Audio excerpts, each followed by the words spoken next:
ಎರಡು ಬಾರಿ ಕೃಷ್ಣಣ್ಣವರ ನೇತೃತ್ವದಲ್ಲಿ ಸಭೆಯನ್ನು ಕರೆದು ಪೂರ್ವಾಭಿ ಸಭೆಯನ್ನು ಕರೆದು 15ನೇ ತಾರೀಕು ಕೂಡ ಒಂದು ಸಭೆಯನ್ನು ಕರೆಸಿ ಎಲ್ಲ ಮುಖಂಡರನ್ನು ಕರೆಸಿ JDS ಕಾಂಗ್ರೆಸ್ಸು BJP ಅನ್ನೋದ್ರಲ್ಲಿ ಎಲ್ಲರೂ ಕೂಡ ಒಗ್ಗಟ್ಟಾಗಿ ಸುಮಾರು 18-20 ವರ್ಷದಿಂದ ಏನು ಈ ಕೆಂಪೇಗೌಡ ಜಯಂತ್ಯೋತ್ಸವನ ಮಾಡ್ತಾ ಬಂದಿದ್ದಾರೆ. ಆ ಇದರಲ್ಲಿ ಆಹ್ವಾನದಲ್ಲಿ ಯಾರನ್ನೂ ಕೂಡ ಕರೀತಾ ಇರಲಿಲ್ಲ. ಈ ವರ್ಷ ನಾವೆಲ್ಲರೂ ಸೇರಿ ಒಗ್ಗಟ್ಟಾಗಿ ಒಂದು ಕಾರ್ಯಕ್ರಮ ಮಾಡಬೇಕು ಅಂತೇಳಿ ಕೃಷ್ಣಣ್ಣವ್ರ ನೇತೃತ್ವದಲ್ಲಿ ಮತ್ತು ಕೃಷ್ಣಪ್ಪನವ್ರ ನೇತೃತ್ವದಲ್ಲಿ ಮತ್ತು ಸಂಸದರಾದಂಥ ಸುಧಾಕರ್ ಡಾಕ್ಟರ್ ಸಾಹೇಬ್ರ ನೇತೃತ್ವದಲ್ಲಿ ಒಂದು ಸಭೆಯನ್ನು ಕರೆದು ಪೂರ್ವ ಸಭೆಯನ್ನು ಕರೆದು ತೀರ್ಮಾನವನ್ನು ತಗೊಂಡಿದ್ದು. ಏನು ಸ್ವಲ್ಪ ಒಂದು 2-3 ದಿವಸದಿಂದ ನಮಗೆ ಏನು ರಾಜ್ಯದ ಮುಖ್ಯಮಂತ್ರಿಗಳು ಈ ಒಂದು ಭಾಗಕ್ಕೆ ಕೆಂಪೇಗೌಡ ನಿಲ್ದಾಣಕ್ಕೆ ಬರ್ತಾ ಇದ್ದಾರೆ ಏರ್ಪೋರ್ಟ್ ಹತ್ರ. ಆ ಕಾರ್ಯಕ್ರಮದಲ್ಲಿ ನಮ್ಮದು ಕೂಡ ಇಲ್ಲಿ ಒಂದು ಕಾರ್ಯಕ್ರಮಕ್ಕೆ ಬನ್ನಿ ಅಂತ ನಾವು ಆಹ್ವಾನ ಮಾಡಬೇಕು ಅಂತೇಳಿ 2-3 ದಿವಸದಿಂದ ನಾವು ಓಡಾಡಿ ಇವತ್ತು ಒಂದು ಫೈನಲೈಸು ಸಾಹೇಬರು ಬರೋದು ಒಂದು ತೀರ್ಮಾನ ಆಗಿದ್ದರಿಂದ ಇವತ್ತು ಒಂದು ಕೃಷ್ಣಣ್ಣವ್ರ ನೇತೃತ್ವದಲ್ಲಿ ಒಂದು ಸಭೆಯನ್ನು ಕೂಡ ಕರೆಸಿ ಇವತ್ತು ಎಲ್ಲರೂ ಕೂಡ ಇಲ್ಲಿರ್ತಕ್ಕಂಥ ಎಲ್ಲ ಮುಖಂಡರುಗಳು ಕೂಡ ಇವತ್ತು ಒಂದು ನಿರ್ಣಯ ತಗೊಂಡಿದ್ದೀವಿ. ಸುಮಾರು 10,000 ಜನದಿಂದ ಮೇಲೆ ಸೇರಿಸಿ ಈ ಕೆಂಪೇಗೌಡ ಜಯಂತ್ಯೋತ್ಸವನ ವಿಜೃಂಭಣೆಯಿಂದ ಮಾಡಬೇಕು ನಾವು.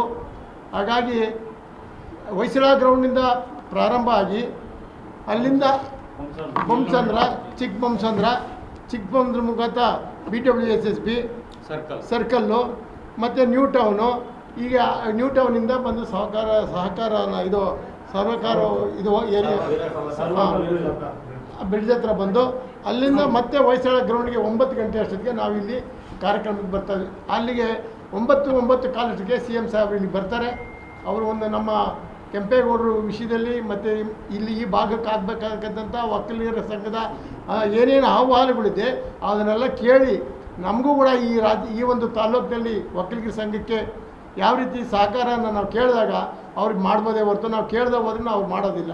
ಹಾಗಾಗಿ ಇವಾಗ ಏನು ಜಾಗವನ್ನು ಕೊಟ್ಟಿದ್ದಾರೆ, ಹಿಂದೆ ಕೃಷ್ಣಬೈರೇಗೌಡರು ಸಾಹೇಬರು ಮತ್ತು ಹಿಂದೆ ಇದ್ದಂಥ ಮಿನಿಸ್ಟ್ರು ನಮ್ಮ ಕೃಷ್ಣಪ್ಪನವರು ಕೃಷ್ಣಪ್ಪನವರು ಸೇರಿ ಇವಾಗ ಏನು ಜಾಗವನ್ನು ಮಂಜೂರು ಮಾಡಿಕೊಟ್ಟಿದ್ರು. ಅದಕ್ಕೆ ಹಣವನ್ನು ನಾವು ಈಗ ಆಲ್ರೆಡಿ 1 ಕೋಟಿ ಚಿಲ್ಲರೆ ಕಟ್ಟಿದ್ದೀವಿ ಅಂತ ಏನು ಕೃಷ್ಣಣ್ಣವ್ರ ನೇತೃತ್ವ ಕಟ್ಟಿದ್ದಾರೆ. ಇನ್ನೂ 3.5 ಕೋಟಿ ರೂಪಾಯಿ ಮನ್ನಾ ಮಾಡಬೇಕು ಅಂತ ಏನು ಕೇಳ್ತಾ ಇದ್ದೀವಿ. ಅದನ್ನು ಈಗ CM ಸಾಹೇಬ್ರ ಗಮನಕ್ಕೆ ಬಂದಾಗ ಕ್ಯಾಬಿನೆಟ್ ಅದನ್ನು ಫ್ರೀನೇ ಮಾಡಿಕೊಡ್ಬೋದು ಅವರು, ಅಥವಾ ಇನ್ನೂ ಹೆಚ್ಚಿನದಾಗಿ ಜಾಗನೂ ಕೂಡ ನಮಗೆ ಮಂಜೂರು ಮಾಡೋಕ್ಕೆ ಅವಕಾಶ ಮಾಡಿಕೊಡ್ಬೋದು. ಹಾಗಾಗಿ ನಾವು ಅದನ್ನು ಕೂಡ ಕೇಳಬೇಕಾಗ್ತದೆ. ನಾವು ಅತಿ ಹೆಚ್ಚಾಗಿ ಅವತ್ತು ಏನು ಬೆಳಗ್ಗೆ 7 ಗಂಟೆಗೆ ನಾವು ಇಲ್ಲಿಂದ ಪಾದಯಾತ್ರೆ ಹೊಡ್ತಾ ಇದ್ದೀವಿ.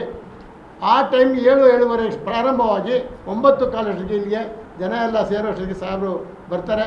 ನಾವೆಲ್ಲರೂ ಸೇರಿ ಒಗ್ಗಟ್ಟಾಗಿ ಭೇದ ಭಾವ ಮರೆತು ಏನು ಡಾಕ್ಟರ್ ಸುಧಾಕರ್ ಅವ್ರ ನೇತೃತ್ವದಲ್ಲಿ ಏನು ಪ್ರಾರಂಭ ಆಯಿತೋ ಈ ಒಂದು ಒಕ್ಕಲಿಗರ ಸಂಘದಲ್ಲಿ ಪ್ರಾರಂಭ ಮಾಡಬೇಕು ಅಂತೇಳಿ ನೇತೃತ್ವ ಎಲ್ಲ ಮುಖಂಡರುಗಳು ವಹಿಸ್ಕೊಂಡು ಇಲ್ಲಿರ್ತಕ್ಕಂಥವ್ರು ಯಾರು ಇಲ್ಲಿ BJP ದಳ ಕಾಂಗ್ರೆಸ್ ಅನ್ನೋದಿಲ್ಲ.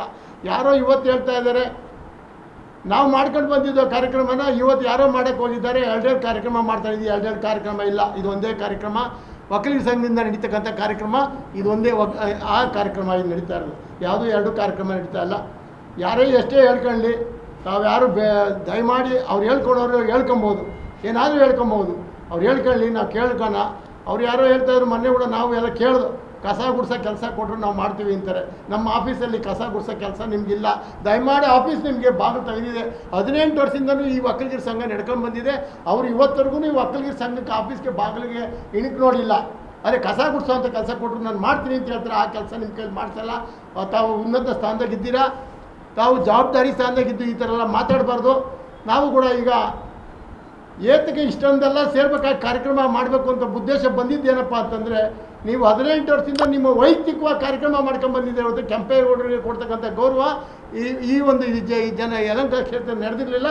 ಹಾಗಾಗಿ ಇವತ್ತು ಎಲ್ಲ ಒಗ್ಗಟ್ಟಿಂದ ಸೇರಿಸಿ ಕೆಂಪೇಗೌಡರ ನೇತೃತ್ವದಲ್ಲೇ ಇಡೀ ಜನಾಂಗನ ಸೇರಿಸಿ ಈ ಎಲ್ಲ ವರ್ಗದ ಜನಾಂಗಕ್ಕೆ ನ್ಯಾಯವನ್ನು ಕೊಡ್ತಕ್ಕಂಥದ್ದು ಕೆಂಪೇಗೌಡರು ಏನು ಕೊಟ್ಟಿದ್ರು ಅದೇ ರೀತಿ ನಾವು ಕೂಡ ಇವತ್ತು ಒಂದು ಒಕ್ಕಲಿಗರ ಸಂಘದಿಂದ ಅನೇಕ ಕಾರ್ಯಕ್ರಮಗಳನ್ನ ಇಟ್ಕೊಂಡು ಎಲ್ಲರಿಗೂ ಬಡವರಿಗೆ ಬಗ್ಗರಿಗೆ ಮತ್ತೊಬ್ಬರಿಗೆ ಎಲ್ಲರಿಗೂ ಆಗ್ತಕ್ಕಂಥ ಕೆಲಸ ನಮ್ಮ ಸಂಘದ ವತಿಯಿಂದಲೇ ನಡಿಬೇಕು ಅನ್ನೋ ಒಂದು ಮನವರಿಕೆ ಮಾಡ್ಕೊಂಡು ನಾವು ಈ ಕಾರ್ಯಕ್ರಮ ಮಾಡ್ತಾಯಿದ್ದೀವಿ. ಅದರಿಂದ ನಮಗೆ 2 ಕಾರ್ಯಕ್ರಮ ಮಾಡೋಂಥ ಉದ್ದೇಶ ನಮಗಿಲ್ಲ. ನಾವು ಜನಾಂಗನ ಒಡೆಯುವಂಥವ್ರು ಅಲ್ಲ. ನಾವು ವಿಂಗಡಿಸನೆ ಮಾಡಿ ಈಗಾಗಲೂ ಸುಮಾರು ಜನ ಮಾತಾಡಿದ್ದಾರೆ, ಮೀಡಿಯಾದೆಲ್ಲ ನೋಡ್ತಾ ಇದ್ದೀವಿ, ಯೂಟ್ಯೂಬಲ್ಲಿ ನೋಡ್ತಾ ಇದ್ದೀವಿ. ಯಾವ್ಯಾವ ರೀತಿ ಯಾರ್ಯಾರನ್ನ ರಾಜಕೀಯ ಮಾತಾಡೋದು ಬೇಡ, ಯಾವ್ಯಾವ ರೀತಿ ಯಾವ್ಯಾರನ್ನ ಮುಗಿಸಿದ್ದೀವಿ ನಾವು ಅಂತಕ್ಕಂಥ ಒಂದು ಧೈರ್ಯ ಇಟ್ಕೊಂಡು ಅವ್ರು ಹೇಳ್ತಾ ಇದ್ದಾರೆ. ಅದು ಯಾರನ್ನೂ ಎದುರಿಸೋಕ್ಕಾಗೋದಿಲ್ಲ, ಯಾರನ್ನೂ ಸದೆ ಬಡಿಯೋಕ್ಕೂ ಆಗೋದಿಲ್ಲ. ಎಲ್ಲರಿಗೂ ಪ್ರಜಾಪ್ರಭುತ್ವದಲ್ಲಿ ಬದುಕೋ ಹಕ್ಕಿದೆ. ಹಾಗಾಗಿ ನಾವು ಯಾರು ಹೆದರಬೇಕಾಗಿಲ್ಲ. ಎಲ್ಲರೂ ಸೇರಿಕೊಂಡು ಈ ಕಾರ್ಯಕ್ರಮವು ಉತ್ತಮವಾಗಿ ಮಾಡೋಣ ಅಂತೇಳಿ, ಉತ್ತಮವಾಗಿ ಕೆಲಸವನ್ನು ಕಾರ್ಯಕ್ರಮವನ್ನು ಮಾಡಬೇಕು ಅಂತೇಳಿ ನಾವು ಇಲ್ಲಿರ್ತಕ್ಕಂಥ ಎಲ್ಲ ಮುಖಂಡರಿಗೂ ನಾನು ಕೂಡ ವೈಯಕ್ತಿಕವಾಗಿ ಅವರಿಗೆ ಅಭಿನಂದನೆಗಳನ್ನು ಹೇಳ್ತಾ ಇದ್ದೀನಿ.